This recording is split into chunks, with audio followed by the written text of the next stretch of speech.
নমস্কার, আশা রাখছি সবাই ভালো আছেন, সুস্থ আছেন এবং অবশ্যই আনন্দে আছেন। গতকাল অর্থাৎ ৪ঠা জানুয়ারি রবিবার বিকেলে হঠাৎ মনে হলো যে যাই একটু কুমোরটুলি থেকে ঘুরে আসি, দেখে আসি ওখানকার সরস্বতী বন্দনা কীভাবে শুরু হয়েছে। তার কারণ আপনারা সকলেই জানেন যে আগামী 23শে জানুয়ারি হচ্ছে শ্রীপঞ্চমী অর্থাৎ সরস্বতী পুজো। তাই ঠিক করলাম চলুন আপনাদের সবাইকে নিয়ে চলে যাই একটু কুমোরটুলি, দেখে আসি ওইখানকার সরস্বতী পুজোর প্রস্তুতি কীভাবে চলছে।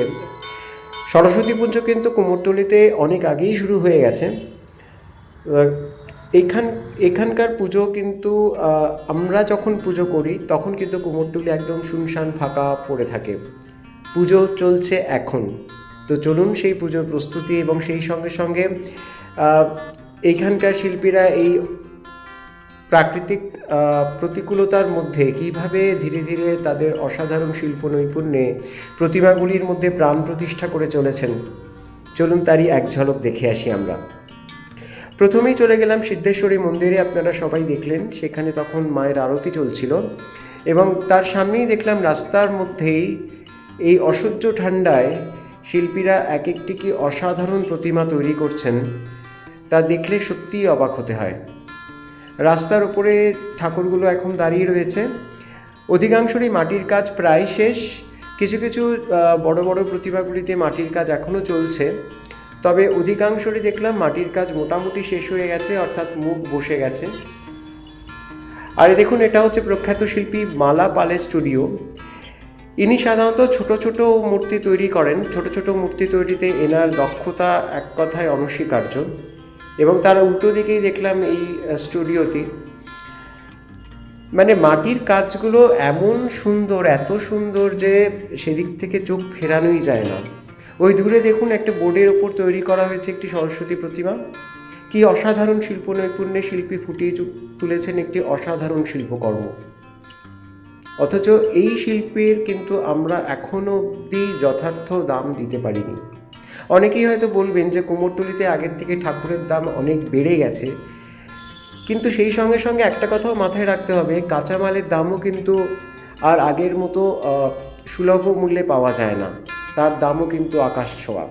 এবং সেই সঙ্গে সঙ্গে কলকাতার কুমোরটুলিতে এখন ভারতবর্ষের বিভিন্ন প্রদেশ থেকে শিল্পীরা এসে কাজ করেন, তাই তাদের পারিশ্রমিকও কিন্তু ঠিক ফেলে দেওয়ার মতো নয়।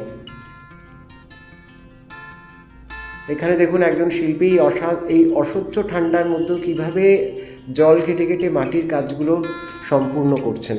কারণ এখন আমি যেটা দেখলাম যে অধিকাংশই আসছেন কুমোরটুলিতে ঠাকুর অর্ডার দেওয়ার জন্য, এবং ঠাকুরের এই আদলটি দেখে, প্রস্তুতি পর্বের আদলটি দেখে তারা ঠাকুর অর্ডার করছেন।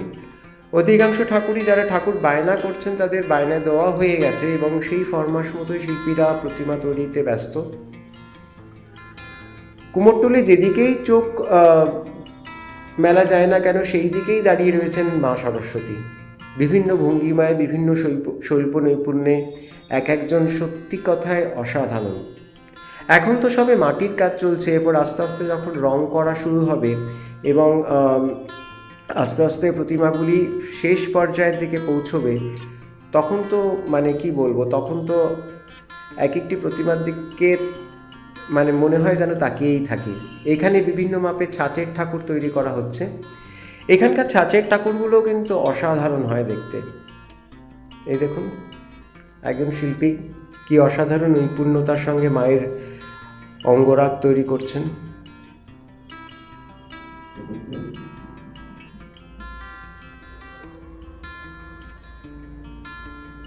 এখানকার এই ছাঁচের ঠাকুরগুলো দেখে ভাববেন না যে এগুলোর দাম খুব সস্তা। এখানকার ছাঁচের ঠাকুরগুলোরও দাম খুব বেশি। মানে আমি এমনও শুনেছি যে এক একটা ছাঁচের ঠাকুরের দাম 1000 টাকারও উপরে। আর এটি বিখ্যাত শিল্পী বঙ্কিম পালের স্টুডিও। এখানেও দেখলাম শিল্পী এখন এনার মাটির কাজ প্রায় শেষ, এখন উনি রং এবং অলঙ্করণে ব্যস্ত। বঙ্কিমবাবুর ঠাকুরগুলো সাধারণত বাড়ির ঠাকুর হিসেবেই পূজিত হন, তবুও কিছু কিছু কাজ তো এখনও বাকি। সেই সঙ্গে সঙ্গে কিছু কিছু শিল্পী মাটির কাজও দ্রুতগতিতে শেষ করে ফেলছেন। আমি তো ভেবেছিলাম এই সন্ধ্যের মধ্যে হয়তো দেখবো যে কেউ আর মাটির কাজ আর করছেন না, কিন্তু না, সবাই তার নিজের নিজের কাজে ব্যস্ত। অনেকেই হয়তো জানেন যে এই পৌষ মাসে বিভিন্ন জায়গায় কালী পুজো হয়, তাই কিছু কিছু কালী প্রতিমাও চোখে পড়লো। আর এই দেখুন, রাস্তার মধ্যে বসে আছেন সারি সারি মা সরস্বতী। এই ঠাকুরগুলো যখন তৈরি হয়ে যাবে তখন একবার আসবো কুমোরটুলিতে, কারণ কুমোরটুলিতে আমাকে একবার আসতেই হবে, কারণ আমার বাড়ির সরস্বতী পুজোর সাজানোর জিনিসপত্রগুলো আমি এখান থেকেই কিনি। আর এইটি হচ্ছে প্রখ্যাত শিল্পী চায়না পালের স্টুডিও। আগে আগে আমার বাড়ির সরস্বতী ঠাকুর চায়নাদির কাছ থেকেই নিতাম। যখন প্রথম আমি কুমোরটুলি থেকে ঠাকুর নেওয়া শুরু করি, তখন আমার এক বন্ধুর সুবাদে আমার সঙ্গে চায়নাদির আলাপ হয়। এত অমায়িক ব্যবহার যে কি বলবো। প্রায় পরপর 3-4 বছর আমি চায়নাদির কাছ থেকে ঠাকুর নিয়েছি। প্রত্যেকটি ঠাকুরই ছিল অসাধারণ। আর এটি প্রখ্যাত শিল্পী মোহনবাসী রুদ্রপালের স্টুডিও। এখানেও মাটির কাজ মোটামুটি শেষ।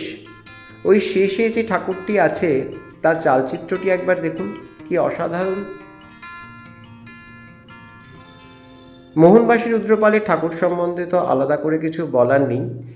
তিনি আন্তর্জাতিক খ্যাতিসম্পন্ন একজন শিল্পী ছিলেন এবং এখন তার ছেলেরা কাজ করেন। তবে আমি একটাই কথা বলবো, কুমোরটুলিতে যদি আপনারা ঠাকুর কিনতে আসেন বা ঠাকুর বায়না করতে আসেন, অবশ্যই একটু দরদাম করে নেবেন, কারণ এখানে যারা প্রথমবার আসছেন তাদের দেখেই এখানকার যারা শিল্পী আছেন তারা বুঝতে পারেন এবং তারা একটি মানে কি বলবো, একটা আকাশ ছোঁয়া দাম হাঁকেন, কিন্তু একটু দরদাম করে নিলে সুবিধে হয়। আর আপনি যদি বছর বছর একই শিল্পীর কাছ থেকে ঠাকুর নেন তাহলে তো আর কোনো কথাই নেই। এটি বিখ্যাত শিল্পী কৌশিক পালের স্টুডিও। কৌশিকের কাছ থেকে আমি কালী পুজোয় কালী ঠাকুরটা নিই এখনও। আগে আগে সরস্বতী ঠাকুরও নিতাম। আর এবার একটা জিনিস চোখে পড়লো, এই যে শিশু সুলভ সরস্বতী ঠাকুরগুলো, অর্থাৎ পুতুলের মতো দেখতে সরস্বতী ঠাকুরগুলো কিন্তু একটা লেটেস্ট ট্রেন্ড এবার দেখলাম। বিভিন্ন স্টুডিওতে এই আদলের ঠাকুর বেশ কিছু চোখে পড়লো। জানি না, সাধারণত আমার মনে হয় যে ঠাকুরকে ঠাকুরের মতোই তৈরি করা উচিত। এই প্রতিমার মুখশ্রীটি দেখুন কি সুন্দর।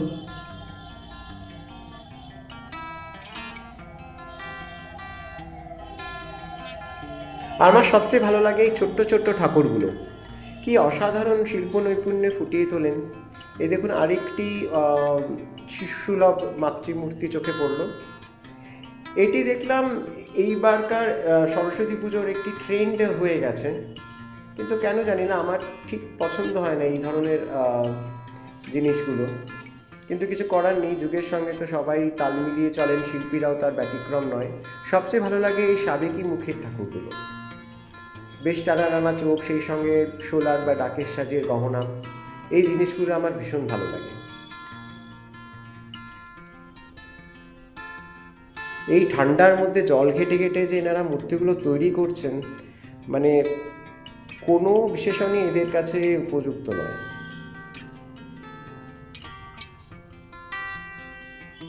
এই দেখুন একটি ছোট্ট প্রতিমা কি সুন্দর শিল্পীর হাতে রূপ পাচ্ছে।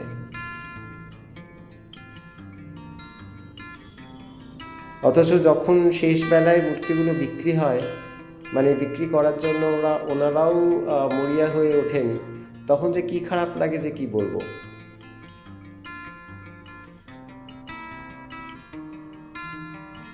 এই দেখুন আরেকটি বেশ বড় প্রতিমা, কিন্তু এটিও সেই শিশু সুলভ মুখের আদলে তৈরি। সেই সঙ্গে সঙ্গে যে হাঁসটি রয়েছে সেটিও খেলনার হাঁসের মতো। এখানে আলো একটু কম ছিল বলে আমি ঠিকঠাক তুলতে পারিনি।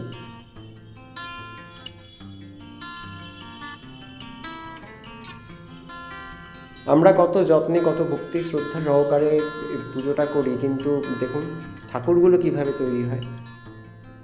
রাস্তার উপরেই ঠান্ডার মধ্যে সারিবদ্ধভাবে মা সরস্বতীরা দাঁড়িয়ে রয়েছেন। আরও একটা কথা ভেবে খারাপ লাগে, সামনের মাসের এই দিনে এই অধিকাংশ ঠাকুরগুলোই কিন্তু জলে চলে যাবে, তাদের আর এই পৃথিবীতে কোনো চিহ্ন থাকবে না।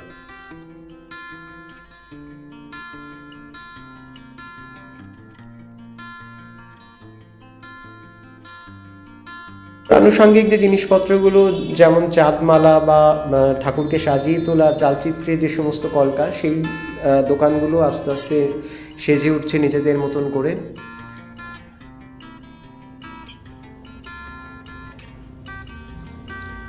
বলা চলে কুমোরটুলিতে এখন দিনরাত এক করে শিল্পীরা কাজ করছেন। তবুও ভাগ্য ভালো যে এর মধ্যে বৃষ্টি হচ্ছে না। বৃষ্টি হলে যে কি দুরবস্থা হয় কুমোরটুলিতে, তা আমি একবার দেখেছিলাম।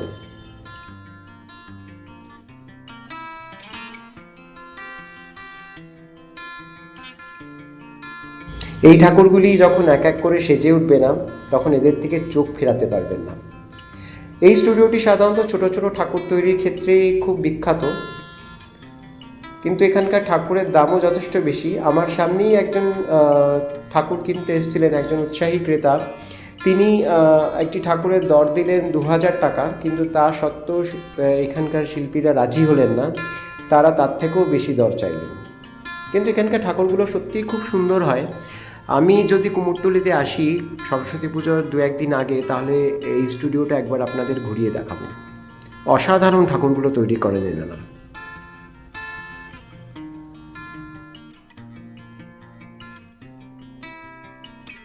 কুমোরটুলি আমাদের কাছে বরাবরই একটি গর্বের জায়গা, কিন্তু এইখানকার শিল্পীরা ঠিক সেই পর্যায়ে সম্মান কিংবা সুযোগ সুবিধে কোনোটিই পান না। প্রচণ্ড পরিশ্রম অধ্যবসায়ের ফলে তারা এই জায়গায় কুমোরটুলিকে নিয়ে গেছেন, কিন্তু এখনও পর্যন্ত কোনো সরকারি আনুকূল্য বা সাহায্য বা পরিকাঠামোগত উন্নতি কোনো কিছুই আজ অবধি চোখে পড়েনি। সরকার পরিবর্তন হয়েছে, এর মধ্যে অনেক প্রতিশ্রুতিও এসছে, কিন্তু কুমোরটুলি এখনও সেই অন্ধকারে। কবে যে এখানকার শিল্পীদের সুদিন ফিরবে বা তারা একটু উন্নত পরিকাঠামোর সুযোগ সুবিধে পাবেন, তা কেউ এখনও স্পষ্ট করে বলতে পারেন না। অথচ দেখুন, যখন বিদেশিরা কলকাতায় বেড়াতে আসেন, বিদেশ থেকে কোনো পর্যটক আসেন, তাদের অবশ্য দ্রষ্টব্য জায়গাগুলির মধ্যে কুমোরটুলি কিন্তু একটি, কিন্তু তা সত্ত্বেও কুমোরটুলি এখনও অন্ধকারে।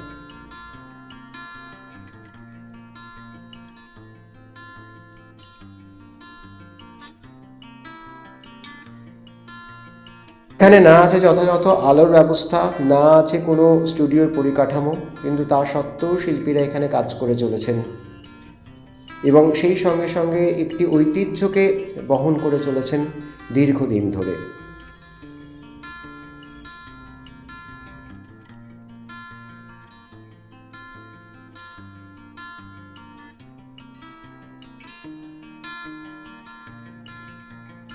ফিরে যাওয়ার আগে আরও একবার ঢু মারলাম কৌশিকের স্টুডিওতে।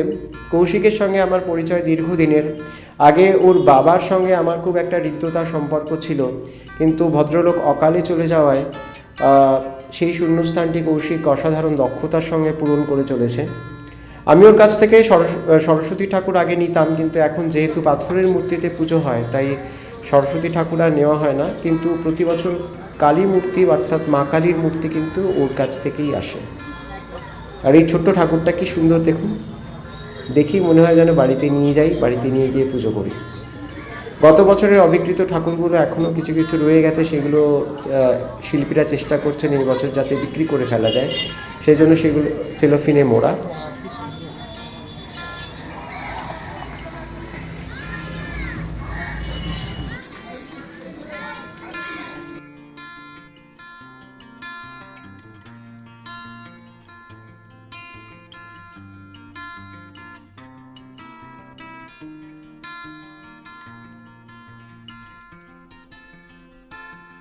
এইখানে সাবেকি ঠাকুরের সঙ্গে সঙ্গে বেশ কিছু মহাসরস্বতীর মূর্তিও চোখে পড়ল। সাধারণত এই পুজোগুলো বাড়িতেই করা হয়। আর এখানে দেখুন একটি মা কালীর মূর্তি তৈরি হচ্ছে এবং একটি ফাইবারের দুর্গা মূর্তিও তৈরি হচ্ছে। সম্ভবত এটি বিদেশের পথে যাত্রা করবে।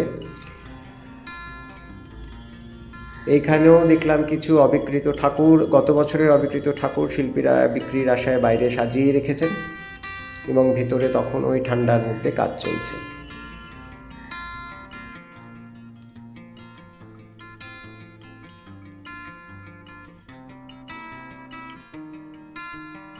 বেশ খানিকক্ষণ ঘোরাঘুরির পর আমিও বাড়ির রাস্তা ধরলাম। আশা করি পরের বার যখন আসবো তখন মা সরস্বতীরা অনেকটাই সেজেগুজে উঠবেন। চলুন তাহলে আজ বিদায় নিচ্ছি আপনাদের কাছ থেকে। যদি আমার এই ভিডিওটি আপনাদের ভালো লেগে থাকে তবে আশা করব সাবস্ক্রাইব করে পাশে থাকবেন। নমস্কার।